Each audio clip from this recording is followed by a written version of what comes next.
हमारे साथ एक जुआ कहा जाए, जुआ एक शक्ति होता है और जुआ कहीं कुछ करने का एक क्षमता रखता है, जज्बा रखता है।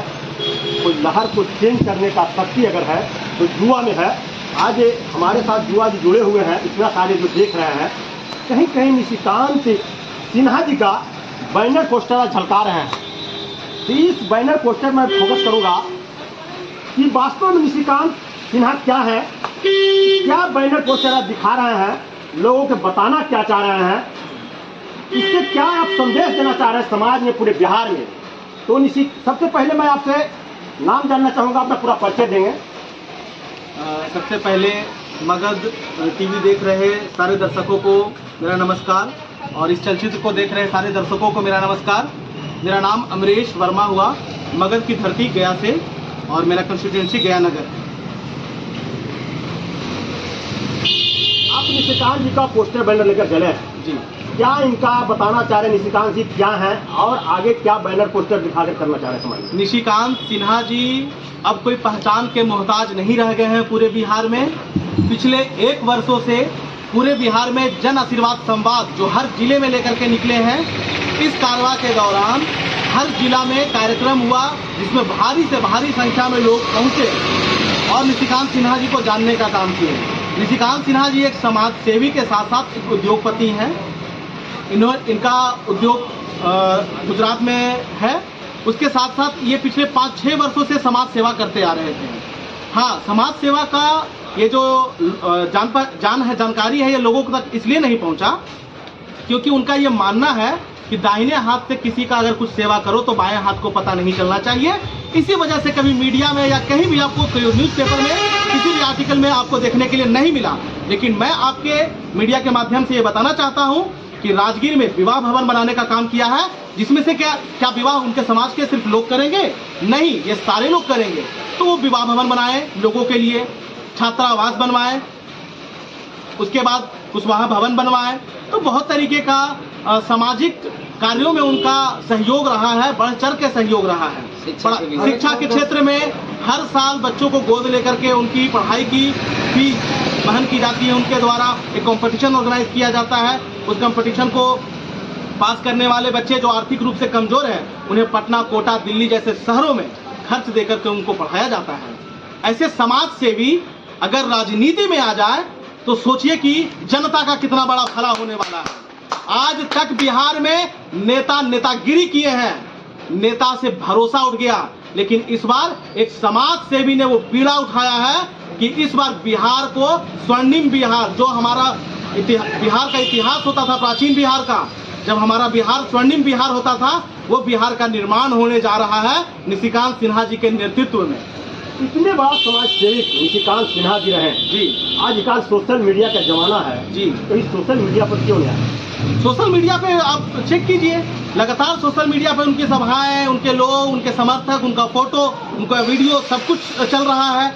निशिकांत सिन्हा जी का 24 तारीख को, 24 जून को हक हुक्कार रैली है जो पटना के बापू सभागार में होने जा रहा है मंगलवार के दिन 10 बजे से। और तमाम आपको यह जानकारी होनी चाहिए और पूरे बिहार को भी मैं ये बताना चाह रहा हूँ, जनता जनार्दन सारे लोग सुने कि जितने नेता हैं रैली कराए, सबको साधन मुहैया कराए, लाने ले जाने का खर्च दिए, लेकिन ये हक हुक्कार रैली आपके मीडिया के माध्यम से मैं बता रहा हूं कि निशिकांत सिन्हा जी के लिए कहीं से कोई लोग नहीं, अपने स्वयं के खर्च से सारे लोग जा रहे हैं। चाहे फतेहपुर प्रखंड हो, चाहे गया जिला का कोई भी प्रखंड हो, सारे लोग अपना खुद का व्यवस्था कर रहे हैं। पूरे बिहार से एक वो आवाज, वो जनता उमड़ के जा रही है निशिकांत सिन्हा जी के लिए।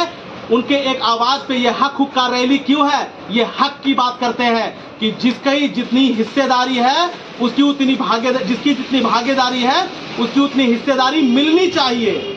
जो जितना, जैसे जिस समाज का जितना परसेंटेज है, क्या राजनीति में उनका वर्चस्व है? नहीं है। क्यों पीछे है? बिहार टूरिज्म में पीछे है। आप बात करते हैं कि क्यों निशिकांत सिन्हा को जरूरत है बिहार में। मैं बताना चाहता हूं कि जो हमारा वर्तमान सरकार है, जितना उनसे बन पड़ा, नीतीश कुमार जी ने प्रयास किया और परिवर्तन करने का काम किया, लेकिन पूरी तरह नहीं कर पाए क्योंकि अब हमारा जो बिहार का नेतृत्व जिनके हाथों में है वो अब बुजुर्ग अवस्था में चले गए हैं। उनके अंदर वो क्षमता, वो शक्ति नहीं रही। और निशिकांत सिन्हा जी में वो प्रतिभा है, वो मजबूती है, वो शक्ति है, वो क्षमता है कि ये हमारा हिस्सा, हमारा हक उसके केंद्र के हलक से हो, चाहे हम किसी से भी उससे लगातार लड़ करके उसके हलक से खींच करके हम लोग को दिला सकते हैं। इसलिए हम लोग निशिकांत सिन्हा जी के साथ हैं। और ये यहाँ पर बैठे हुए तमाम युवा जो आप हमारे पीछे देख रहे हैं, ये क्यों साथ हैं निशिकांत सिन्हा जी के? क्योंकि इनको यूथ आइकन ऑफ बिहार कहा जाता है। ऐसे ही नहीं कहा जाता है, क्योंकि इनके साथ युवाओं का एक बड़ी जनसंख्या बिहार में युवाओं की इनके साथ खड़ी है कि इस बार नेतृत्व बदला जाएगा, एक नया विकल्प तैयार किया जाएगा। क्योंकि कहीं ना कहीं, ठीक जैसे आपने अभी हमारे साथी से एक सवाल किया कि लालू जी के बारे में, लालू जी ने वास्तविक में एक परिवर्तन लाया, पिछड़ों को हक दिलाया, लेकिन उनके सरकार में जो चीजें घटित हुई वो आज भी तो घटित हो रही हैं। आज क्या आपको नहीं पता है कि कहां कहां सीतामढ़ी में जिंदा जला दिया जा रहा है, मुजफ्फरपुर में हत्या हो जा रही है, गया में हत्या हो रही है, तो उसका कौन देख रहा है? उस पर क्यों नहीं आवाज उठ रहा है? कोई नेता क्यों बोल रहे? जब आप विपक्ष में रहते हैं तो आप आवाज उठाते हैं, और जब आप सत्ता में होते हैं तो आप चुप रहते हैं। चाहे सत्ता पक्ष के नेता हो, अभी कुशवाहा समाज की बेटी थी, उनका हत्या हुआ वाराणसी, स्नेहा कुशवाहा का। क्यों हमारे कुशवाहा समाज के नेता शांत रहे? क्यों चुप्पी साध के बैठे रहे? जो विपक्ष के नेता है वो पहुंच रहे थे चमकाने के लिए, लेकिन जो सत्ता पक्ष के नेता है वो एक आवाज उनकी नहीं निकली। क्यों? आप समाज के लीडर बन रहे हैं, आप समाज का नेतृत्व कर रहे हैं। सो के नेतृत्व कीजिएगा, पगड़ी उतार के नेतृत्व कीजिएगा, पार्टी बिलाई करके नेतृत्व कीजिएगा।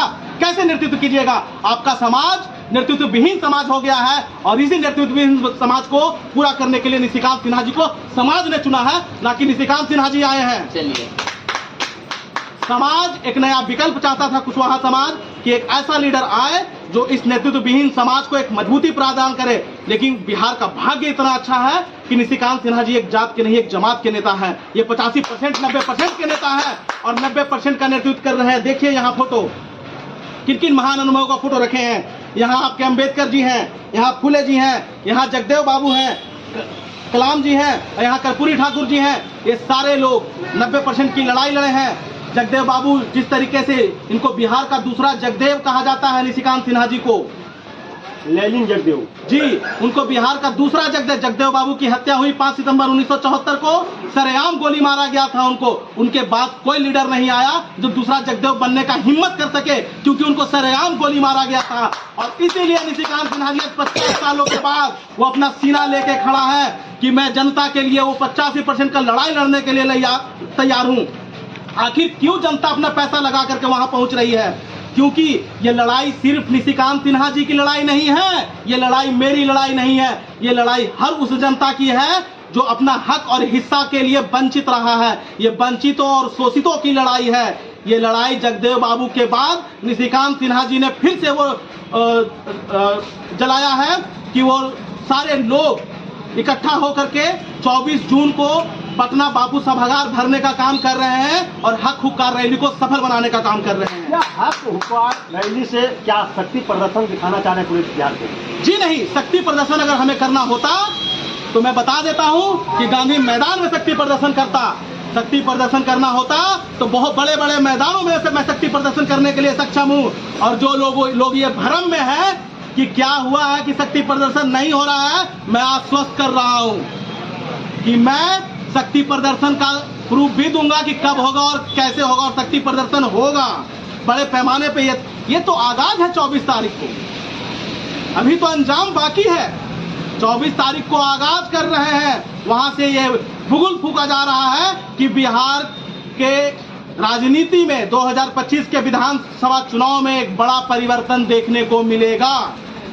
क्या हक हुक्कार रैली में आप जो एक जमात को, एक समाज को इकट्ठा करने को काम कर रहे हैं, कहीं आपका पार्टी कितने सीट पर चुनाव लड़ेगी? हम लोग इसके लिए अभी कुछ नहीं कह सकते हैं, लेकिन मूलतः ये चुनाव लड़ेंगे, ये तो तय है कि चुनाव लड़ेंगे, कैंडिडेट उतरेंगे मैदान में। अब ये पार्टी तय करेगी, ये पार्टी का विषय है, लेकिन हाँ, कम से कम 60 सीट 70 सीट तो जरूर लड़ेगी, और वो चिन्हित सीट होगी जहां से हम सीट को निकाल लेंगे। और बिहार के मुख्यमंत्री के रूप में निशिकांत सिन्हा जी को इस बार समाज 90% देख रहा है। जस्ट यही मुद्दा लेकर प्रशांत किशोर जी चल रहे हैं पूरे बिहार में। जी सत्ता परिवर्तन, बेरोजगारी दूर करना, पलायन दूर करना, और जस्ट इसी तरह से मिलता जुलता है। आपका एक तरफ प्रशांत किशोर जी का परिवर्तन लहर, दूसरी तरफ कहा जाए निशांत सिन्हा जी का परिवर्तन लहर, तो ये कहाँ तक लहर जाएगा? आपको ये सवाल करने के लिए सबसे पहले महोदय आपका बहुत बहुत धन्यवाद कि आपने ये सवाल किया। मैं इस पे जवाब देना चाहता हूँ। जो आप प्रशांत पांडे जी के बारे में बात कर रहे हैं, इनके पास जनाधार नहीं है। अगर जनाधार हो तो आप बिना पैसे का कोई रैली करके दिखा दीजिए, तब मैं जानूं कि आपके पास जनाधार है, जनता आपके साथ खड़ी है। ये हक हुक्कार रैली पूरे बिहार में एक आदमी, एक कार्यकर्ता जन आशीर्वाद का ये कह नहीं सकता है कि मैं पैसा लेकर के जनता लेकर के जा रहा हूँ। मैं पैसे से लेके जनता अपने स्वेच्छा से, जैसे भैया ने जिम्मा उठाया कि मैं 50 आदमी 100 आदमी को लेकर के जाऊंगा, इन्होंने जिम्मा उठाया 100 आदमी को लेकर जाऊंगा, मैंने जिम्मा उठाया कि मैं इनको लेकर के जाऊंगा, अपने खर्च से लेकर जाऊंगा। लोग अपने खर्च से जा रहे हैं। ऐसे ऐसे लोग जो दिहाड़ी करते हैं, मजदूरी करते हैं, वो अपना दिन का दिहाड़ी निशिकांत सिन्हा जी को के लिए लगाने के लिए तैयार हैं। ये हुआ जनाधार, जनता के बीच में आपका आधार। ये हुआ, ये नहीं कि पैसा को पानी की तरह बहा रहे हैं तो आप पूरा पैसा खर्च कर रहे हैं, लोगों को बुला करके। एक गया जिला में रैली है और आप लेके आ रहे हैं पूरे जिला से कार्यकर्ता को। ये रैली हुआ गया जिला का लोग होता तब ना रैली होता। भीड़ लगा दे रहे हैं पैसों से, आदमी को यहाँ वहां से बुला करके। ऐसे नहीं होता है सर। आप जनता को मूर्ख मत समझिए और मूर्ख बनाने का काम नहीं कीजिए। जनता गांव गांव में ग्राउंड रियलिटी को जानती है कि उनके पास, प्रशांत किशोर के पास जनाधार नहीं है। ये सिर्फ आए हैं आजमाने के लिए, आजमा के ये चले जाएंगे। उपचुनाव भी चुनाव में लड़े थे, ठीक है, परिणाम रहा उनका। तो आप देख रहे हैं परिणाम, अपने आप को आजमा लिए। क्या जनता उन्हें स्वीकारी? कहीं से सीट निकाले? नहीं निकाले। तो फिर आप कैसे कह सकते हैं? 90 के दशक में लोग बोलते थे वंचित शोषित मजदूरों का चीख सुनाई देता है, अगले जाति वाले नीचे को पैर से कुचलते हैं। इसको क्या कहेंगे? अभी आप मजदूर की बात किए तो अब मैं मजदूर पे आता हूँ। पहले बिहार के लोगों को मजदूर कहा जाता है बाहर में, और निशिकांत सिन्हा जी का कहना है कि बिहार के लोग मजदूर नहीं है, मजबूर हैं। और ये मजबूर बनाया गया बिहार के लोगों को। ये बिहार के लोग जो आज मजबूरी में मजदूरी कर रहे हैं, ये बिहार का ये हास्य के स्थिति पे जो पहुंचाया गया है, यहाँ के नेतृत्वकर्ताओं ने पहुंचाया, यहाँ के नेताओं ने पहुंचाया है। क्यों आज बिहार के लोग मजदूरी करने बाहर जा रहे हैं? कैसे लोगों को मारा पीटा जा रहा है, बाहर से भगाया जा रहा है? क्या बिहार की जनता इससे अवगत नहीं है? क्या हमारे नेता इस बात से अवगत नहीं है? आपने क्यों ऐसी व्यवस्था नहीं की कि बिहार के लोगों को बाहर जाना नहीं पड़े? आप ऐसी व्यवस्था खड़ा कर दीजिए ना कि बाहर के लोग आइए ना हमारे बिहार में टूरिज्म है। 2 धर्मों का उदय बिहार में हुआ है। आइए, प्राचीन इतिहास पूरा बिहार है। आइए मगध की धरती घूमने के लिए, आइए नालंदा विश्वविद्यालय घूमने के लिए, आइए सम्राट अशोक का जगह देखने के लिए। आपको हम दिखाएंगे और कोई अभद्रता नहीं। चाहे आप तमिल में बात कीजिए, चाहे आप मराठी में बात कीजिए, चाहे आप गुजराती में बात कीजिए, चाहे आप राजस्थानी में बात कीजिए, चाहे पंजाबी में बात कीजिए, चाहे बंगाली में बोलिए, आपको अतिथि देवो भव देखने को मिलेगा बिहार में। आप किसी भी भाषा में बात कीजिए, लेकिन अगर बिहारी मराठी नहीं बोल पा रहा है तो मार खा रहा है, तेलुगु नहीं बोल पा रहा है तो मार खा रहा है, मलयालम नहीं बोल पा रहा है तो मार खा रहा है। इसके लिए क्यों हमारे बिहार के नेता चुप्पी साधे हुए हैं? इस पे कुछ नहीं बोल रहे हैं क्योंकि लाचार है ना। बिहार को लोगों को मजदूर बनाने वाले इन लोग हैं। ये नेता नहीं है, ये मजदूर बनाने का फैक्ट्री इन लोगों ने खड़ा किया है। और निशिकांत सिन्हा जी यही मजबूरी को खत्म करने के लिए बिहार की राजनीति में आ रहे हैं। क्या सत्ता परिवर्तन होना चाहिए? बिल्कुल, एक नया विकल्प की आवश्यकता है। बिहार की जनता को एक नया विकल्प की आवश्यकता है। बिहार की जनता पढ़ी लिखी हो गई, पहले वाली अनपढ़ बिहार नहीं है। अब बिहार की जनता देख रही है, समझ रही है, जागरूक हो गई है। डबल इंजन की सरकार बोलती है कि कुछ कर लीजिए, कुछ धर लीजिए। सरकार तो नीतीश कुमार के बनने वाला है। अगर मैं ये बता दूं कि यहीं पर तो आपका सवाल में ही तो दाग हो गया। डबल इंजन की मदद से सरकार चलानी पड़ जाए, वो सरकार कैसे काम करेगी? आपका इंजन में ताकत नहीं है गुरुदेव, इसीलिए डबल इंजन का सहारा है। और हमारे निशिकांत सिन्हा जी में वो क्षमता, वो प्रतिभा, वो शक्ति है कि डबल इंजन की जरूरत नहीं पड़ेगी और बिहार संपूर्ण समर्थन देने जा रहा है इनको। एक लास्ट क्वेश्चन जी, बिहार की शिक्षा पर क्या कहेंगे? जो व्यक्ति शिक्षा के क्षेत्र में समाज सेवा करता आया है, वो सोचिए कि अगर राजनीति में आ गया तो शिक्षा के क्षेत्र में क्या बदलाव करके दिखा देगा, क्योंकि उनका मानना है कि सब कुछ संभव है तो शिक्षा से संभव है। सबसे पहले अगर किसी को दीजिए तो शिक्षा दीजिए, अपने आप बदलाव देखने को मिल जाएगा। लेकिन बिहार इसी चीज में सबसे पीछे रहा है और इसी वजह से बिहार आज पीछे है। इतना पीछे रहने के बाद में IAS और UPSC का तैयारी में अगर देखा जाता है तो बिहार का ही लड़का आ गया। चलिए, इस सवाल के लिए भी आपका बहुत बहुत धन्यवाद।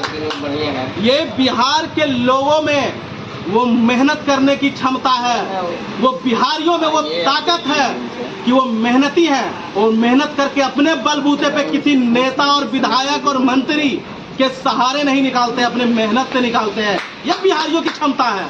अगर नेता लोग चाहते तो इस क्षमता को प्रमोट कर देते, इस क्षमता को और बढ़ाते।